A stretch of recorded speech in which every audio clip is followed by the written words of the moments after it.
Welcome, everyone, to a Monday morning episode of the Call Sheet Daily Podcast. I'm your host, Kevin Smith, here at the Fans First Sports Network. Hope you all had a great weekend.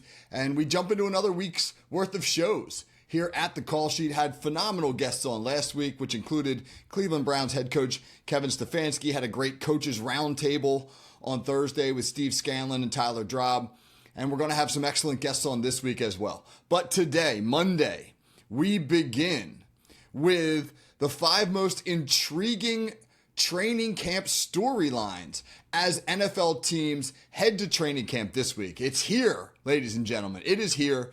The unofficial start of the 2025 NFL football season. All 32 teams in one way, shape, or form will report to training camp this week. What are the most interesting storylines?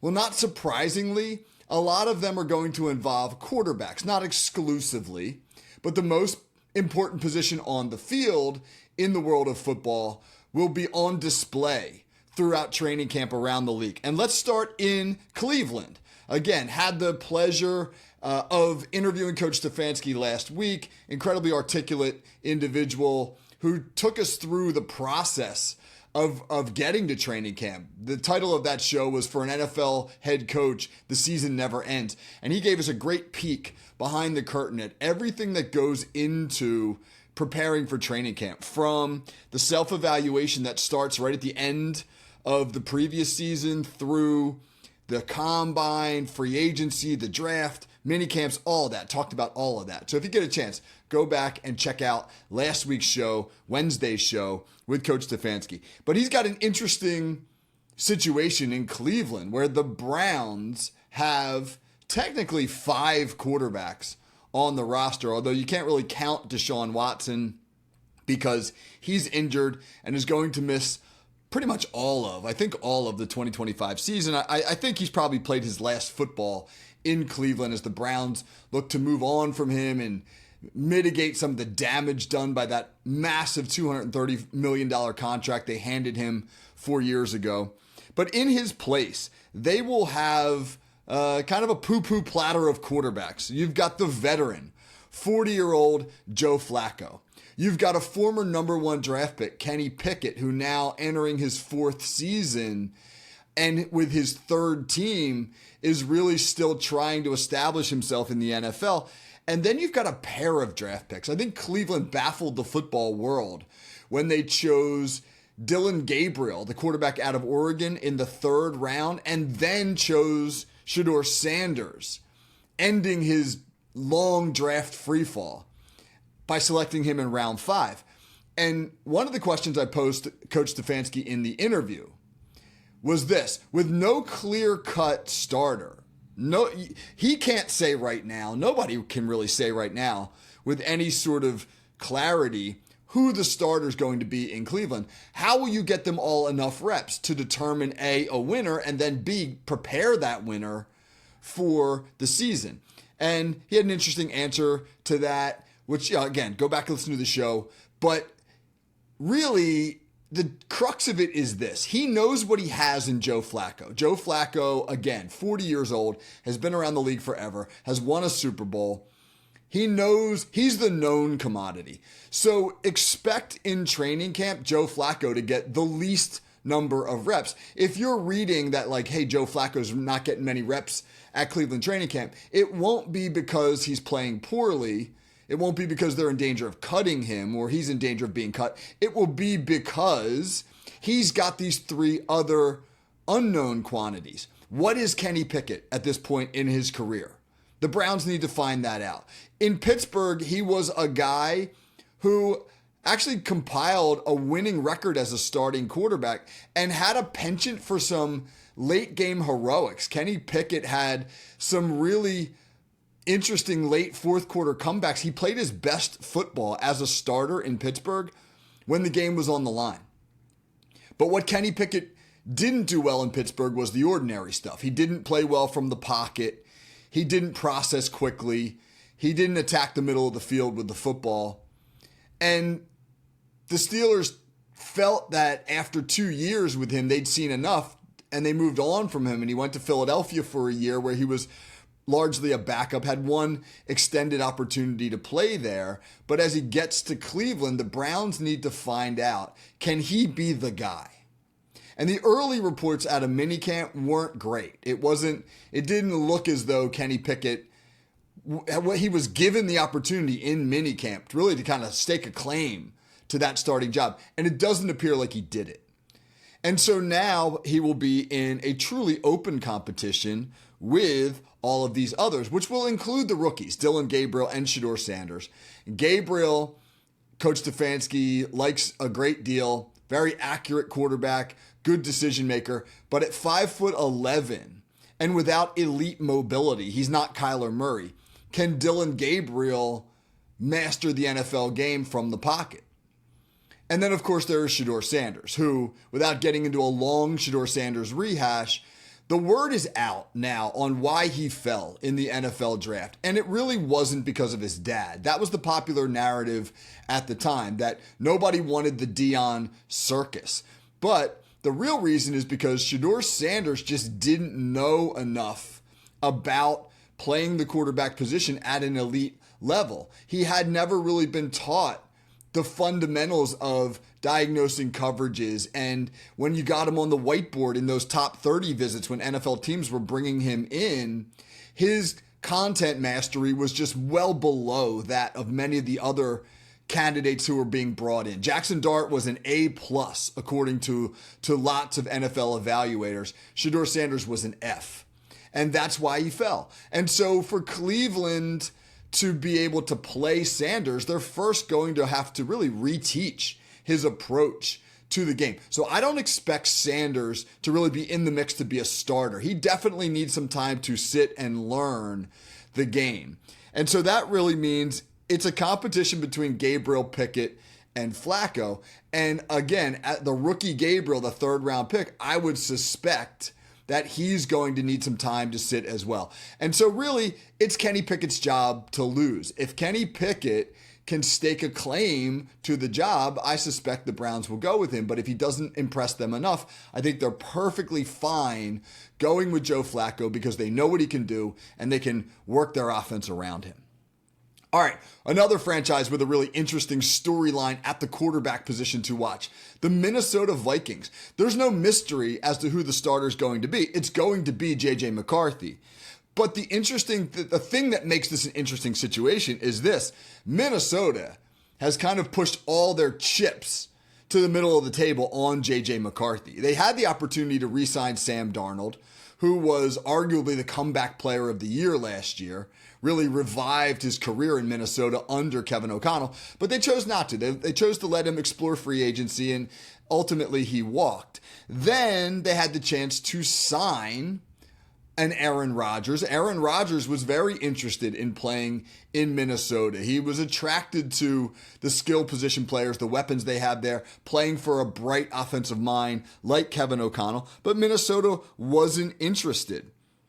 And so they decided, hey, we saw enough from JJ McCarthy to believe he can be the franchise guy. And not only do they believe he can be the franchise guy, but they haven't even brought in what I would consider to be an established veteran backup in case it doesn't work out. I mean, QB2 on the depth chart is Sam Howell and QB3 is Brett Rippon. And I'm sure the Vikings don't want to have to start any or too many, at worst, games with one of those two. I mean, this is a Vikings team coming off of a 14-3 season.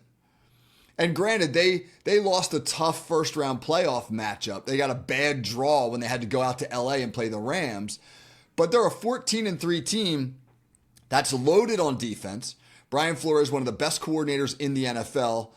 I think the Javon Hargrave signing for them was really good. They are loaded on defense, excellent defense. They are loaded at the skill position on offense. One of the best. So if you count the two wide receivers and the tight end, Jefferson, Addison, Hawkinson, that's about as good as it gets in the NFL at those three positions. They're solid at running back. They're solid on the offensive line. They're built to win now. And the interesting thing will be, Can JJ McCarthy get it done? He's never taken a snap in an NFL game. And I know my good friend David Stefano and lots of Vikings fans feel like, yeah, man, he's the guy. He's going to get it done. But until he shows that he can, we just don't know. So he will be a fascinating name to watch in training camp. All right, let's do one more quarterback. Aaron Rodgers, the previously mentioned Aaron Rodgers. You can't do a list of training camp storylines without bringing him up and what's going to happen in Pittsburgh. He comes to the Steelers on a 1-year deal after a disastrous 2-year run in New York. That was an already dysfunctional franchise, and he contributed to the dysfunction. He was clearly given too much power. He clearly didn't have much respect for the head coach there, Robert Saleh. And when you put those two things together and combine it, of course, with the Achilles injury that ended almost all of his 2023 and inhibited his play in 2024, kind of a recipe for disaster. So he comes to the Steelers on a 1-year deal. And he's basically said, this is going to be my last year. He's 41 years old. He's playing decent football. I think he was better in New York last year than a lot of people do. If you look at the arc of his season, he got better and better as he got healthier. And by the end of the year, he's playing pretty good football. So for all the people who want to look at his numbers and say, they really declined, I think you have to context that by looking at the numbers later in the season as opposed to earlier in the season when he clearly wasn't recovered from the Achilles injury. He's got some decent football left in the tank.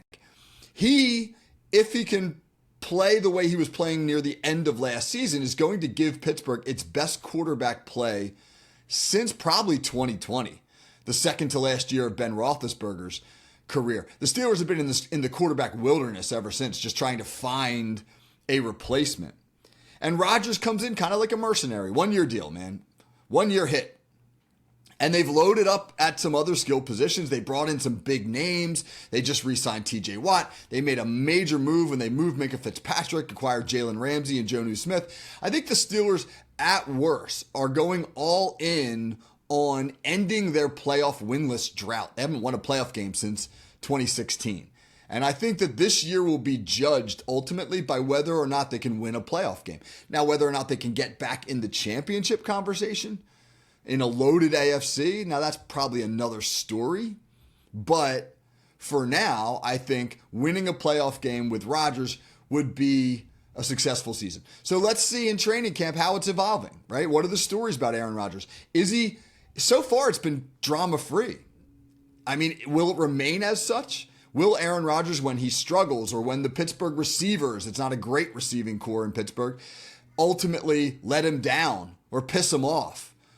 Will it flare up? How will the Aaron Rodgers show play out in Pittsburgh? All right, here's another storyline to watch, right? In our top 5, our 4th storyline, the rookie watch. There's a lot of intriguing rookies out there. We'll have our eyes on many of them, but here are a few guys to really keep in mind. Jihad Campbell in Philadelphia, a guy I coached against who was an incredible talent in high school and remains as such. He's recovering from a shoulder injury suffered last year at Alabama, probably won't get on the field until August for the Eagles. But he's a big piece for them. They lost some pieces on their defense, and he's one of those hybrid guys. Is he an edge rusher? Is he an inside backer? The Eagles are probably going to play him at both, and that's going to require a learning curve.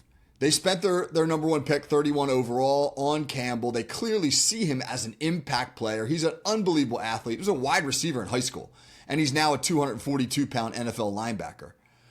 So he can run. He's an athlete. He can do an awful lot of things. And that's very valuable in the Vic Fangio defense. He loves versatile guys. Look at what he did with Cooper DeJean last year. All the different roles that they applied DeJean to, and he wound up being one of the stalwarts on that great Eagles defense. Will Jihad Campbell be that guy? Well, a lot of it's going to depend on how soon he can get on the field. So monitoring his recovery, I think, will be really important, and then monitoring how quickly he picks up the nuances of the various roles he'll occupy in Vic Fangio's defense. How about Tate Ratledge in Detroit? Guy I had an opportunity to talk to at the Combine. It was a really interesting interview, great mullet.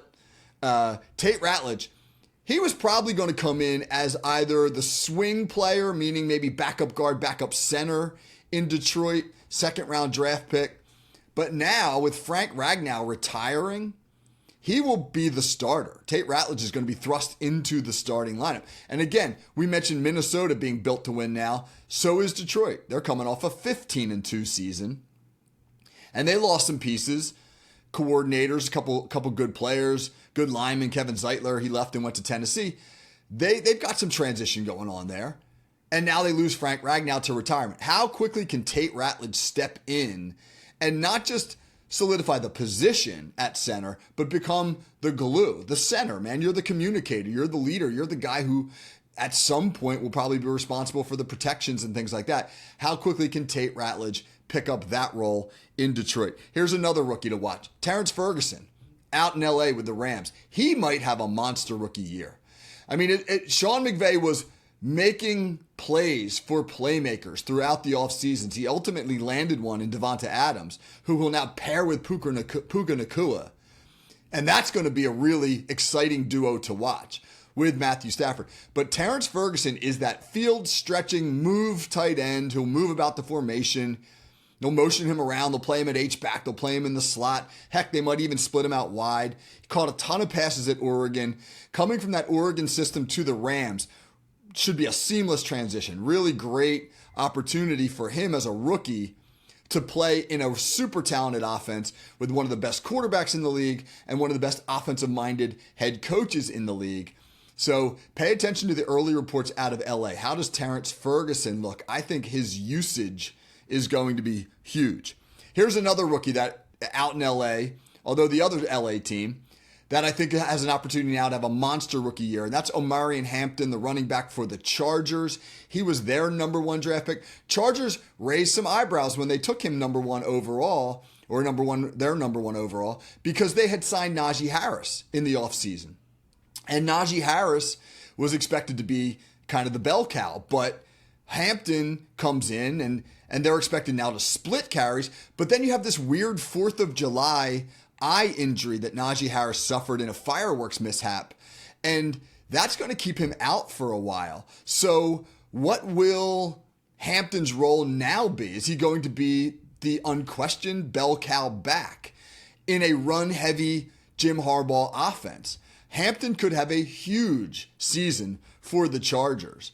But if he's not up to speed, if he can't acclimate quickly, this could really put the Chargers in a bit of a dilemma. They want to run the football. They've got two backs who it appeared could do it. But Harris, again, the eye injury, nobody knows exactly how he's going to come back from that. And can Hampton now step up and be RB1? That'll be fascinating to watch.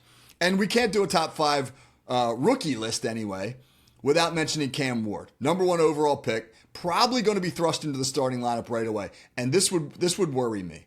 This would worry me if I were the Tennessee Titans, because they've got some big names on the O-line. You know these names. J.C. Latham, former number 1 pick. Kevin Zeitler, excellent career with the Lions, coming over in free agency. Lloyd Cushenberry, high draft pick of the Broncos, bounced around a little bit. You know, his career seems to be on the up though. Peter Skoronski, former number 1 pick. Dan Moore Jr., starter for the last 3 years for the Steelers, coming over in free agency. They've got some big names on that O-line in Tennessee. But can that unit come together? A lot of new pieces there. And then the skill positions are average at best. You know, your top 2 receivers are Calvin Ridley and Tyler Lockett. You know, Lockett's getting up there in years. Ridley's been on and off the field over the last several years. You got Tony Pollard at running back. Nice running back. Not an elite running back. So does Cam Ward have enough weapons, enough protection up front? And is he going to be able to start day one and not be damaged by it? We've seen it go both ways. It worked out fabulously for Jaden Daniels last year. But for other quarterbacks, as a rookie like Bryce Young, being thrown into the lineup on day one was not necessarily a good thing. So, Cam Ward, interesting. All right, last one. Number 1 story. Number 1 training camp story. And I'm not really going to talk much about this today because this is tomorrow's topic. But Shamar Stewart in Cincinnati. This isn't even an on-field thing. This situation is fascinating. Shamar Stewart has left Bengals camp in a dispute over his contract. And he is threatening to attempt to try to go back to college. He's been training and working out at Texas A&M with the team. Now, they're not into their official fall camp yet, but he's talking like he wants to actually go back and play another year in college and then try to re-enter the draft next year. That is an unbelievably complicated situation, which currently there's no path for him to do that other than to sue. And that's what we're going to get into tomorrow. What could possibly occur out of this Shamar Stewart situation with the Bengals? And how could that possibly affect the way that rookies enter the league, or even bigger picture, the future of the NFL draft? I think the Shamar Stewart situation is fascinating, and I think it has major ramifications down the line for potentially the future of the NFL draft. It could be a whole bunch of nothing. I mean, the Bengals might just cave and give him the money and the guarantees and the contract language that he wants, and he'll come to camp and it'll all be fine. Or it could become something historic. We shall see. But that is tomorrow's show. So, as teams go to training camp, I'm sure everybody's going to be paying attention to their favorite teams. Stay here at the Call Sheet Daily. We're going to have tons of training camp coverage. I'll be going to some training camps. I'm going to Pittsburgh next week. I'm going to Philadelphia. I'm going to try to get to Ravens camp. So I'm going to try and hit as many as I can here, at least on the East Coast, and I'll give you the best coverage that I possibly can. So keep it here. Until then, everybody have a great Tuesday. This has been Coach Kevin Smith, or a great Monday, I should say. It is Monday. Have a great Monday, and we'll catch you on Tuesday. Take care.